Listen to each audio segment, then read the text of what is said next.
Hello everyone. In this session we will try to discuss about the accumulator as an auxiliary power source. That too especially normally the accumulators are having a major application in the hydraulic circuits.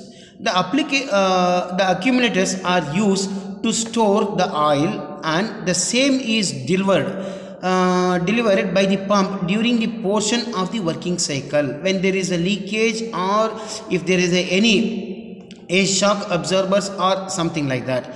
In these cases the oil is to be compensated in the line. That compensation of the line, it is done by using the accumulators. Even here also the accumulators what we are using is of three different types. The accumulators what we are using, either it may be a spring loaded, or it may be a weight loaded, or by means of a gas loaded accumulators.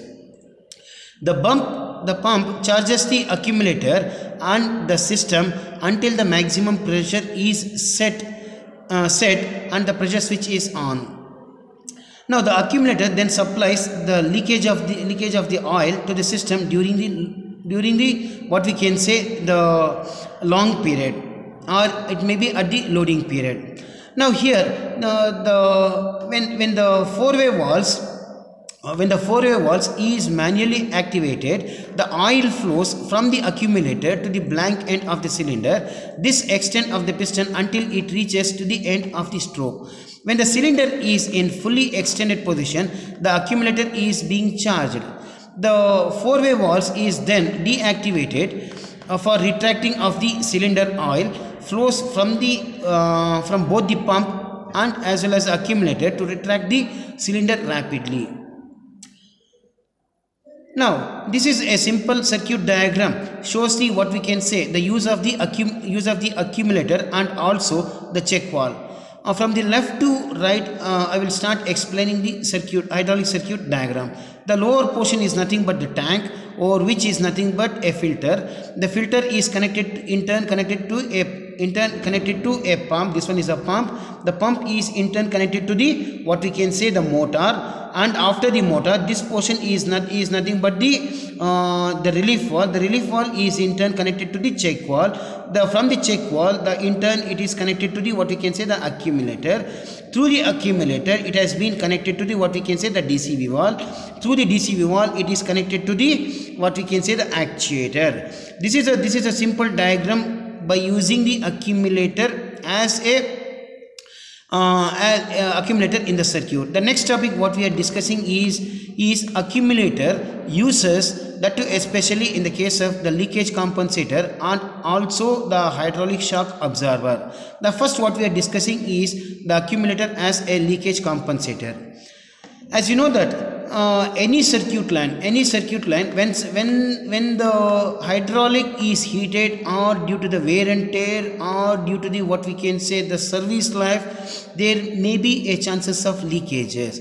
These leakages is compensated, either it can be compensated inside or it may be the outside. It means that either it may be internal leakages or it may be external leakages during an extended period in which the system pressurized but not in operation. The pump charges the accumulator and the system until the maximum pressure is set. The pressure switch is on. The contact of the pressure switches is then open to the automatically to stop the electric motor that drives the pump. The accumulator then supplies the leakage oil to the system during a long period.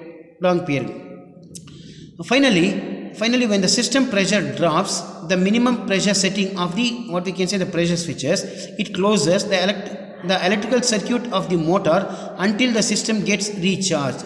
The check valve is placed in between the what we can say the pump and as well as the accumulator, so that the pump does not reverse when the motor is stopped and does not permits all the accumulator charge to drain back into the power unit. With this circuit the only the time and the power unit operates in when the pressure drops to a unsafe operating level. This saves the electric power and reduces the heat in the system.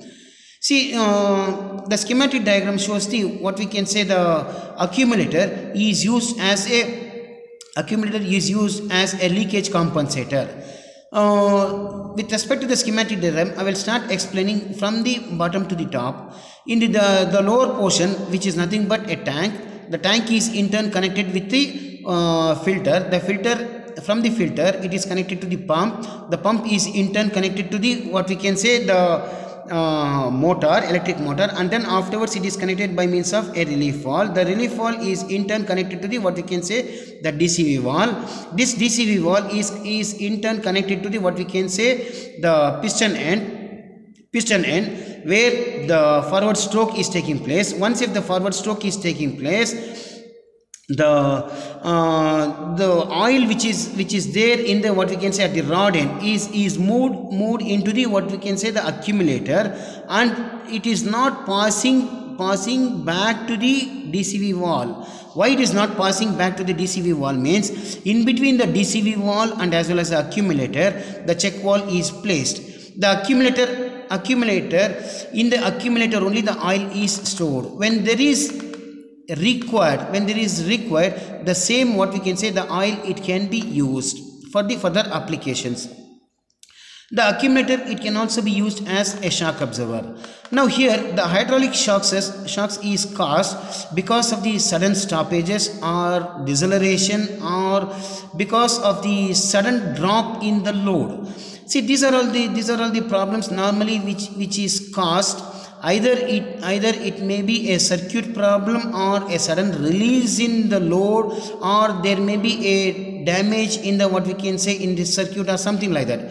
See, these are all the problems normally what it will happen when the hydraulic system is under usage.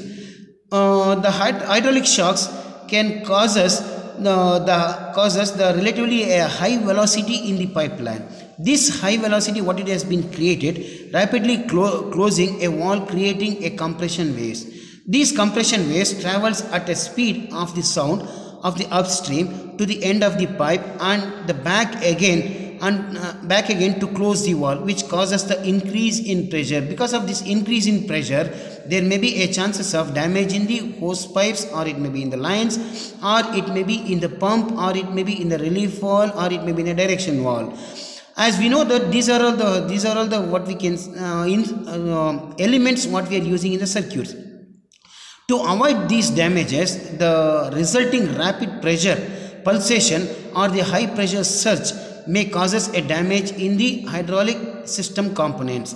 If an accumulation is, or the accumulator is installed near the rapidly closing valve, the pressure pulsation of the high pressure surges can be suppressed. This it can be avoided.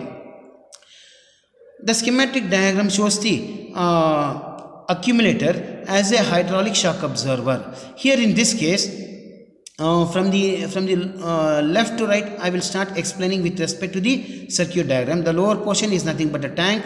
Over the tank, the filter is being placed. Next to the filter, the pump is there. The pump is in turn connected to the electrical motor, and the electrical motor is in turn connected to the relief valve. In between the relief valve and as well as, what we can say, the DCV valve, these accumulators are placed. Once if there is any problem with respect to the actuator, if there is any failure with respect to the actuator, what will happen? The pressure is developed on the DCV valves. Once if the pressure is developed on the DCV valves, the same pressure it will be exerted on the pumps. That it should not happen. For that reason only, in between the, what we can say, the relief valve and as well as the DCV valve, this accumulator and also the check valve is been placed.